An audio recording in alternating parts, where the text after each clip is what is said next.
नमस्कार मित्रों, मैं डॉक्टर मुकेश आपका एक बार फिर से हार्दिक अभिनंदन करता हूं आपके चैनल एस्ट्रो नक्षत्र 27 पर। दोस्तों, अभी मैं आपके सामने उपस्थित हुआ हूं कर्क राशि के जातकों के लिए साल के आखिरी महीने यानी कि दिसंबर का मासिक भविष्य फल लेकर। दोस्तों, वर्ष का अंत आ चुका है, नई वर्ष की आहट सुनाई देने लगी है। हर किसी के मन में एक नई ऊर्जा का संचार हो रहा है कि शायद इस वर्ष हमारी जिंदगी हमें कुछ नया उपहार दे दे। दोस्तों, आप कर्क राशि के जातक पिछले 2022 वर्ष की अगर बात करें तो काफी भाग्यशाली रहे। कारण क्या है? शनिदेव अपनी ईश्वर राशि में मकर राशि में सप्तम भाव में गोचर कर रहे हैं और वहां से उनकी पूर्ण दृष्टि आपको मिल रही थी कर्क राशि को। वहीं गुरु आपके भाग्य के भाव में नवम भाव में स्वराशि में बैठकर पंचम दृष्टि सीधा आप पर डाल रहे थे। और गुरु जब नवम भाव में होते हैं तो तीनों त्रिकोणों को वो पवित्र कर देते हैं, नौवीं दृष्टि पंचम पे। तो फिलहाल हम राशि की बात करें तो कर्क राशि पे शनि और बृहस्पति की दोनों की संयुक्त दृष्टि आ रही है, जो कि 17 जनवरी तक, जब तक शनि वहां रहेंगे, बनी हुई रहेगी। दिसंबर के महीने के भविष्यफल के इस एपिसोड में मैंने गुरु और शनि के इस प्लेसमेंट से शुरुआत इसलिए की क्योंकि शास्त्रों में वर्णित है कि जब भी हमारी जिंदगी में कुछ अहम होता है, कुछ मुख्य घटनाक्रम घटित होने को होती है, तो गुरु और शनि का संयुक्त आशीर्वाद का होना भाव विशेष को या राशि को आवश्यक होता है। गुरु हैं सृजन। तो आप इस बात को ऐसे समझें कि इस गोचर के दौरान गुरु के आशीर्वाद से आपके घर में कोई नया मेहमान आ सकता है, संतान का जन्म, शादी, नई नौकरी, प्रमोशन, नया व्यापार, नया घर, या जिंदगी की कोई ऐसी घटना जिससे आपके जिंदगी का रुख बदल जाए, संभावित होती है। साथ ही अगर आप थोड़ी गहराई में जाकर सोचें तो कर्क राशि यानी कि चंद्रमा की राशि, खूबसूरत लोगों की राशि, इमोशनल लोगों की राशि। गुरु और चंद्रमा का जब भी संबंध होता है या दृष्टि संबंध होता है या राशि पे दृष्टि आती है तो इसको कहते हैं गज केसरी योग, यानी कि एक तरीके से ऐसी पॉजिटिविटी जो थोड़ी रेयर है, सौभाग्य कहते हैं इसे। तो भाग्य के भाव में बैठकर गुरु की दृष्टि चंद्र राशि पे जाना अपने आप में एक बहुत ही, इससे बड़ी बात और कुछ नहीं हो सकती। मन में गुरु का आशीर्वाद, गुरु क्रिएशन है, चंद्रमा मन सो जाए तो चंद्रमा मन है। कहते हैं बड़े से बड़े अरबपति, बड़े से बड़ा बिजनेस, बड़े से बड़ा नौकरी पेशा कंपनी का सीईओ सिर्फ अपने एक थॉट से बनता है, अपने एक विचार से बनता है। उसके मन में विचार आया कि मुझे ये करना है तो करना है, और शनि का आशीर्वाद, क्योंकि वो कर्म फलदाता है। गुरु ने तो आशीर्वाद दे दिया, लेकिन शनि के पास आपका सारा जो है ना कच्चा चिट्ठा है, एक जन्मों का नहीं, जन्म जन्मांतर का। वो ये तय करते हैं एक जज की तरह, अप्रूवल उन्हीं का लगेगा। वो ये तय करते हैं आपके कर्मों को देखकर कि गुरु तो बोल रहा है कि दे दो, ये प्रसिद्धि दे दो, ये पद दे दो, ये प्रमोशन दे दो, ये गाड़ी दे दो, ये बंगला दे दो, ये संतान दे दो, इससे शादी करा दो, सब कुछ। लेकिन क्या जातक के कर्म उस लायक हैं? तो शनि का भी अप्रूवल अगर मिल गया, गोचर में दृष्टि जा रही है, यानी कि एक तरीके का अप्रूवल है, बस जन्म पत्रिका का अप्रूवल चाहिए। बहुत ही खास बात, बहुत ही खास बात। गोचर का जो ये वीडियो आप लोग देखते हो हर महीने या वार्षिक, ट्रांजिट में योगा योग बनते हैं, धन की वर्षा होगी, ब्ला ब्ला ब्ला। गोचर एक पोस्टमैन की तरह, एक डाकिया है, वो बस डिलीवर करने आया है। आपके नाम की चिट्ठी होगी तो देकर चला जाएगा। यानी कि आपको धन दौलत प्रतिष्ठा गोचर में बन गया। मैंने आपको वीडियो में बता दिया कि दिसंबर के महीने में बहुत बढ़िया बना हुआ है योगा योग। लेकिन आपकी जन्म पत्रिका में आपके पुराने जन्मों के कर्म के अनुसार भगवान ने क्या प्रारब्ध लिखा है D1 चार्ट में, और आपकी दशा क्या चल रही है, वो अगर अप्रूव करेगी तो ही वो डाकिया आपको लेटर देगा। यानी कि लेटर लिखने वाला और पोस्ट करने वाला भी तो कोई होना चाहिए। सिंपल सी बात है। मैंने क्या बोला, गुरु और शनि की कंबाइंड दृष्टि आपके लग्न पर जा रही है, जन्म चंद्रमा पे जा रही है। ये दोनों बोल रहे हैं कि जातक को संतान दे दो। अगर आपकी कुंडली में भी दशा में और D1 चार्ट में पंचमेश संतान का दाता या दशा में एक्टिव होगा वो भाव, और वहां लिखा होगा कि संतान होगी, गोचर में वो बना, आशीर्वाद मिल जाएगा। क्योंकि गुरु तो अगले साल के हाफ तक रहेंगे, शनिदेव जनवरी तक। तो अगर कुंडली में लिखा है तो जाते जाते आपको संतान का आशीर्वाद देकर जाएंगे। उसी तरीके से आपकी शादी हो, शिक्षा हो, प्यार हो, दौलत हो, शोहरत हो, प्रमोशन हो, कुछ भी हो। अर्थ समझ गए होंगे। नया वर्ष आने वाला है। एक होती है वर्षफल कुंडली, जब आपका जन्म होता है उस समय से लेकर एक वर्ष के लिए कुंडली बनती है, उसको कहते हैं वर्षफल कुंडली। उसमें एक मुंथा नाम की चीज होती है। जैसे लग्न चार्ट में लग्न होता है, वैसे वर्षफल में मुंथा। दोनों का कंबाइंड रिजल्ट लीजिए और गोचर को देखिए कब क्लिक हो रहा है, हो गया काम। यही तो एस्ट्रोलॉजी है। इतना जबरदस्त विज्ञान है कि अगर तरीके से आपने इसको यूज करना सीख लिया तो असंभव भी संभव है। दोस्तों, दिसंबर का पहला गोचर बुध का 3 दिसंबर को, जो अभी पंचम भाव में गोचर कर रहे हैं, वहां से निकलते हुए आपके छठे भाव में पहुंचेंगे। क्योंकि आपके जन्म चंद्रमा से भाव छठा है और वो स्वामी है 12वें भाव के। तो अशुभ स्थान का स्वामी अगर अशुभ स्थान में जाता है तो वो सम हो जाता है। ना कुछ बुरा करेगा, ना बहुत अच्छा करेगा। न्यूट्रल स्थिति इसको कही जाती है। तो अगर शास्त्रों की बात करें तो गोचर विज्ञान के अनुसार जन्म चंद्रमा से छठे भाव में बुध का गोचर अच्छा माना गया है। 12वें का स्वामी है, विदेशी कनेक्शन फ्रूटफुल रहेंगे, लाभ मिलेगा, खर्चे नियंत्रित होंगे, संघर्षों से बचाने की पूरी कोशिश होगी बुध की। छठा भाव स्ट्रगल का है,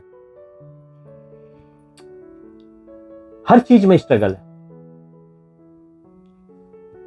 छठा भाव यह दिखाता है कि जब तक हम अपने हाथ पैर चलाते हैं, जिंदगी से स्ट्रगल करते हैं, आपकी जिंदगी चलती रहती है। जिस दिन स्ट्रगल करना बंद किया, यू आर डेड। तो यह सोचना बिल्कुल निरर्थक है, बेबुनियाद बात है कि हमारी जिंदगी से संघर्ष खत्म हो जाएगा। कुछ लोग वेट करते रहते हैं, अच्छे दिन आ जाएं तो हम ये करेंगे। एक कहावत है ना, न 9 मन घी होगा न राधा नाचेगी। पढ़िएगा कभी। ये एक वैसे बात हो गई मुंगेरी लाल के हसीन सपने वाली। कभी अच्छा वक्त या परफेक्ट, बिल्कुल जो कहते हैं ना कि एकदम चांद सितारे सब परफेक्ट स्थिति में आएंगे तो मैं काम करूंगा, कभी नहीं होगा।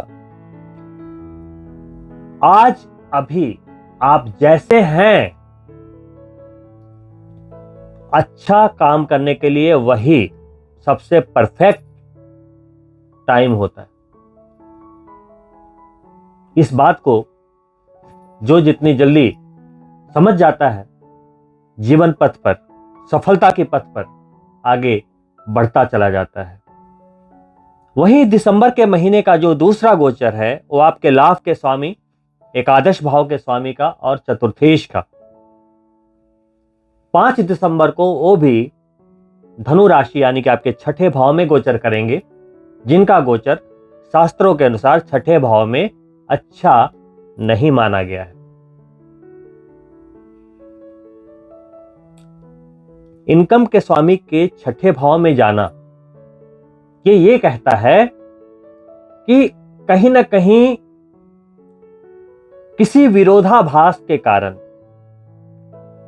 छठा भाव है, शत्रु हो या कर्ज हो, ईएमआईज हो या स्वास्थ्य की समस्या हो या कोई जिम्मेदारी हो, पैसा तो आएगा लेकिन उसके खर्च होने की संभावनाओं को बढ़ा देगा। अब बाकी वो आपके बुद्धिमत्ता पे डिपेंड करता है कि जो सिचुएशन बनेगी उसे आप हैंडल कैसे करेंगे। वही तो है छठा भाव, है ना। पानी जो है वो समंदर का हो, नदी का हो या स्विमिंग पूल का हो, अगर आपको तैरना नहीं आता तो आप हर हाल में डूबेंगे। और जो तैराक होता है वो शांत पानी हो या बहती धारा हो या प्रचंड धारा हो, कैसे न कैसे करके संघर्ष करता हुआ निकल जाएगा। तो वो क्या है, एक आर्ट है, एक स्किल है। तो संघर्ष तो हर किसी के जीवन में आना है। अब यहां पे क्या बोल रहा है, इनकम का स्वामी और चतुर्थ का स्वामी छठे में गया तो आपके आर्थिक रूप से थोड़ा कहीं ना कहीं एक चैलेंज को बनाता हुआ। और चतुर्थ भाव क्या है, जमीन जायदाद, घर, माता, आत्मिक सुख, उसके लिए कुछ स्ट्रगल को लेकर आता हुआ। जैसे किसी का कोई चतुर्थ भाव यानी कि कोर्ट कचहरी में कुछ जमीन से रिलेटेड कुछ मुद्दे चल रहे हैं, वाद विवाद, लिटिगेशन वगैरह, तो यहां पर आपको 29 दिसंबर तक सावधानी रखने की जरूरत है, क्योंकि मंगल भी अभी वक्री स्थिति में है। करियर लॉर्ड भी हैं, पंचमेश भी हैं, एकादश भाव में गोचर कर रहे हैं, लाभ के भाव में, लेकिन वक्री हैं 13 जनवरी तक। करियर इस तरीके से चलेगा क्योंकि छोटे छोटे जो ग्रहों के गोचर है ना, ऐसे छोटे छोटे रिजल्ट देते हुए उसको एक्यूमुलेट कर रहे हैं सारे रिजल्ट्स को, प्लस माइनस। अब बुध पॉजिटिव हो रहा है, शुक्र नेगेटिव हो रहा है ना। वहीं पे फिर बाद में शुक्र पॉजिटिव होगा, बुध नेगेटिव हो जाएगा। अभी सूर्य पंचम भाव में बहुत बढ़िया रिजल्ट नहीं दे रहे हैं, लेकिन वो जैसे ही छठे भाव में जाएंगे तो गोचर शास्त्र के अनुसार अच्छे रिजल्ट देने लगेंगे। तो सूर्य हो या बुध हो या शुक्र हो, तीनों जो ये अल्प अवधि के गोचर हैं, सिर्फ 1 महीने की बात है, लेकिन उसमें फ्लक्चुएशन है, भाव को जो चेंज कर रहे हैं। तो आपकी लाइफ में भी वो फ्लक्चुएशन थोड़ी थोड़ी मात्रा में दिखाई देगी। दिसंबर के पहले 15 दिन जब सूर्य आपके पंचम भाव में रहेंगे, मंगल के द्वारा दृष्ट होंगे जो एकादश भाव में बैठे हैं, 5+9 का एक संबंध बनेगा। इस दौरान स्टूडेंट को भी लाभ मिलेगा, प्रेमी युगल को भी लाभ मिलेगा, धन लाभ भी मिलेगा और सरकार से लाभ, एडमिनिस्ट्रेटिव सपोर्ट, जो पावर में कुछ जैसे राजनेता हैं, कुछ लीडर्स उस तरीके से हैं जो कि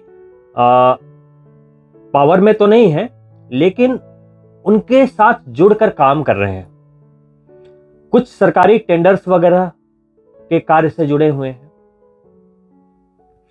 उन सभी के लिए पहला 15 दिन एक अच्छी स्थिति को निर्मित करता हुआ, एकादश में जो मंगल वक्री हैं और सूर्य पंचम में है, दोनों का एक दूसरे पे जो दृष्टि संबंध जा रहा है उसका कैलकुलेशन है। ऐसे तो जो सारे गोचर हैं उसके छोटे छोटे जो रिजल्ट है वो ना मिक्स हो जाएंगे और जो सबसे ज्यादा एक स्ट्रॉन्ग वेव होता है वो निकल कर आता है। मान लो मंगल एग्रेशन दे रहा है लेकिन व्यक्ति में एक टैलेंट है कि वो व्यक्ति अपने एग्रेशन को कंट्रोल कर सकता है, तो मंगल के नेगेटिव इंपैक्ट उसके ऊपर आएंगे नहीं। शुक्र अच्छा रिजल्ट दे रहा है तो शुक्र के अच्छे होने के कारण माइंड की क्रिएटिविटी बढ़ेगी, हर काम में परफेक्शन आ जाएगा। वहीं बुध जब पॉजिटिव होगा, कम्युनिकेशन स्किल अच्छी हो जाएगी, अपनी बातों को अच्छे से रिप्रेजेंट करने लगेगा, माइंड अच्छे तरीके से काम करने लगेगा। वहीं बुध जैसे ही नेगेटिव फ्रीक्वेंसी में आएगा वहां पे डिस्टर्बेंस महसूस होने लगेगा। वैसे ही मंगल सूर्य 5वें भाव में उतना अच्छा नहीं है लेकिन जो दृष्टि संबंध लाभ के भाव से बन रहा है तो आपके लिए तो लाभ का भाव है ना। मंगल लाभ के भाव में बैठा है और वहां का स्वामी शुक्र है जो पंचम में बैठा है, तो कनेक्शन के कारण सूर्य की मजबूरी है कि वो पंचम भाव में गोचर के विज्ञान के अनुसार वहां का अच्छा फल ना होते हुए भी मंगल से दृष्ट होने के कारण उसको देना पड़ेगा। ये मैं समझाने की कोशिश कर रहा हूं। हर बार ये कोई जरूरी नहीं कि जो शास्त्रों में लिखा है बस उसी पे चलते रहे, आप उसका अपडेशन भी देखें। वो तो लिखा है कि पंचम भाव में सूर्य का गोचर अच्छा नहीं, ठीक है मान लिया और ये 100% सही है, लेकिन सेकंड लाइन ये है कि मंगल एकादश भाव में बैठा है और वो उसको दृष्ट कर रहा है और वहां का स्वामी शुक्र भी वहां है। हो गया इक्वेशन चेंज। और मंगल है कौन? आपके करियर का स्वामी, आपका पंचमेश, उसी राशि में तो सूर्य है, तो लाभ देना पड़ेगा। तो लकीर का फकीर नहीं बनना चाहिए। बहुत सारे लोग बोलते हैं कि शास्त्रों में पढ़ा है, शास्त्रों में पढ़ा है, शास्त्रों में पढ़ा है। शास्त्र पढ़ने से कोई एस्ट्रोलॉजर नहीं बन जाता। कैलकुलेशन आनी चाहिए, कैलकुलेशन आनी चाहिए। कोई गूगल में दवाई जो सर्च करके ना, मेडिसिन सर्च करके कोई डॉक्टर नहीं बन जाएगा। कई कैलकुलेशन के बाद प्रेडिक्शंस आते हैं। कहने का मतलब यह है कि सिर्फ किसी ने कुछ बात बोल दी, मैं आपके इंटेलिजेंस पे सवाल नहीं उठा रहा या मैं किसी को पुट डाउन नहीं कर रहा हूं। मेरा कहने का मतलब क्या है, कभी कभी क्या होता है, आप कोई वीडियो देख रहे हो या कोई आपको किसी ने एक लाइन बोल दी कि ये 1 महीना आपका अच्छा नहीं है, सूर्य तो यहां पंचम में। अब आप अपने एफर्ट्स करने ही छोड़ देते हो, क्या रे यार अभी तो टाइम अच्छा नहीं है सोच के। मैं ये कह रहा हूं कि कोई जरूरी नहीं है कि सिर्फ एक उसी आधार पे आपने सोचा और अपने कार्य को पोस्टपोन कर दिया।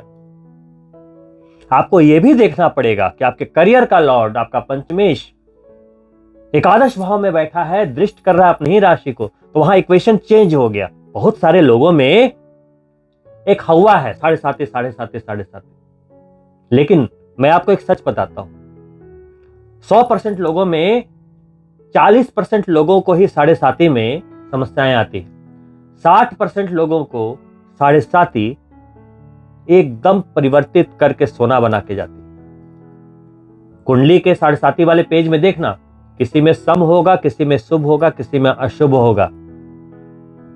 लेकिन लोग इतना डर जाते हैं कि शुभ रिजल्ट आते हुए भी वो ऐसा सोचने लगते हैं कि अभी मेरा बुरा वक्त चल रहा है। और जब आपने सोच लिया कि आपका बुरा वक्त चल रहा है तो गोचर चाहे कितना भी अनुकूल हो, आपके वक्त को कोई नहीं बदल सकता, क्योंकि आपने सोच लिया।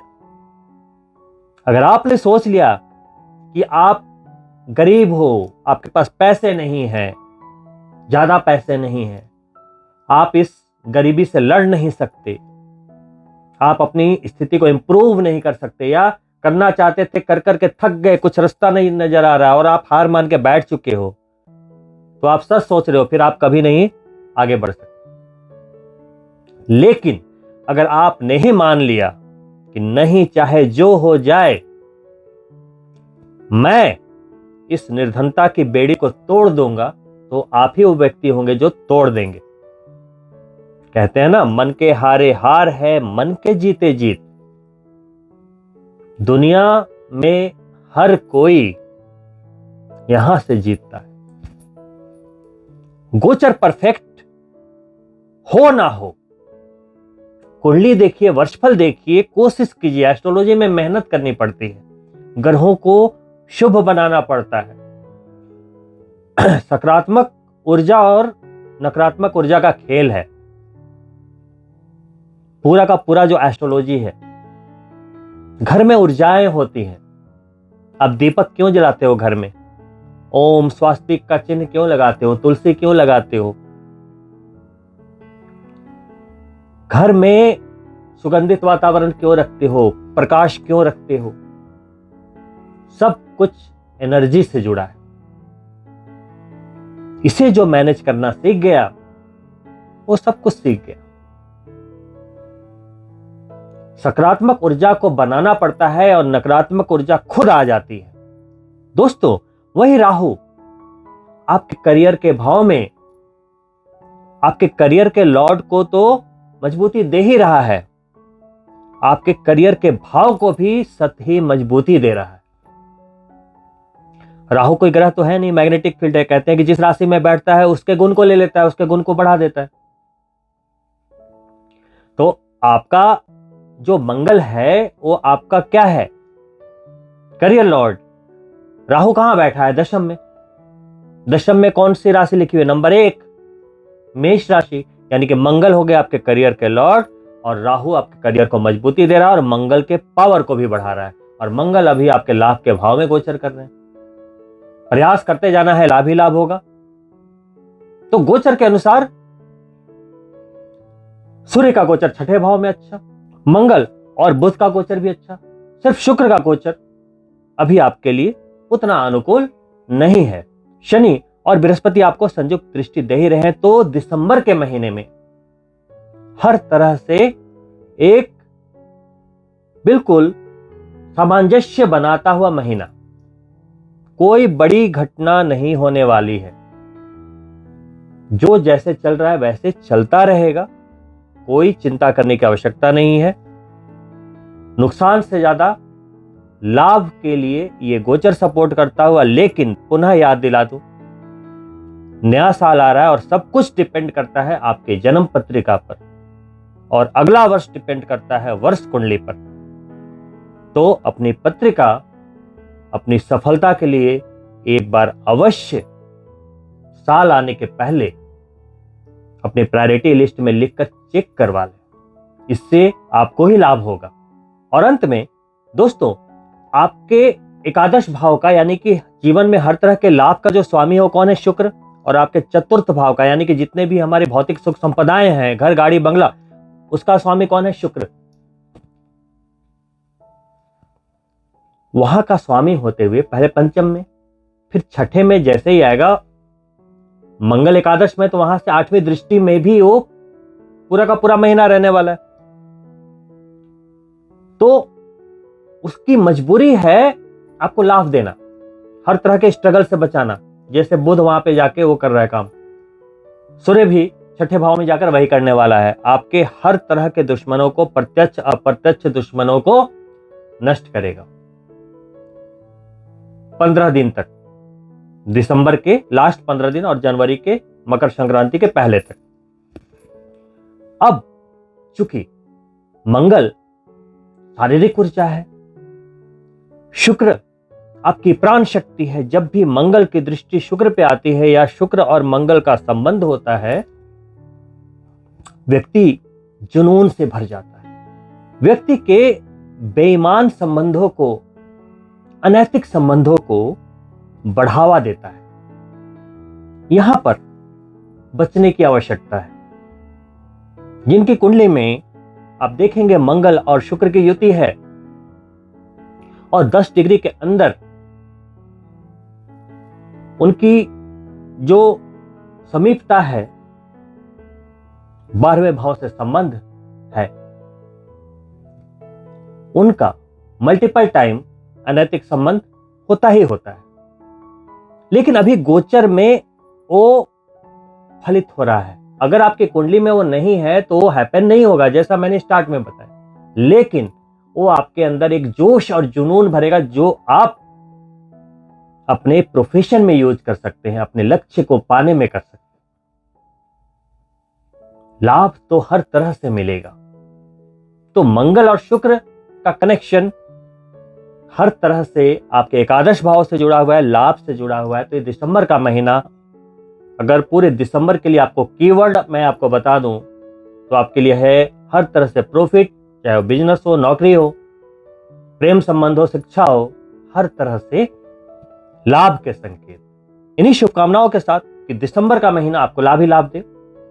सूर्य, बुध और शुक्र के गोचर आपके संघर्षों में कमी लाए और मेरी सबसे बड़ी दिल से शुभकामनाएं हैं आपके लिए कि आप अपनी मानसिकता, आपका मनोबल इतना बढ़ाएं और आप दृढ़ संकल्प हो जाएं कि आज तक आपने जिंदगी में जो भी अचीव नहीं किया या जिस चीज की जीवन में कमी महसूस हो रही है, चाहे वो पैसा हो, चाहे वो विदेश यात्रा हो, चाहे कुछ भी हो,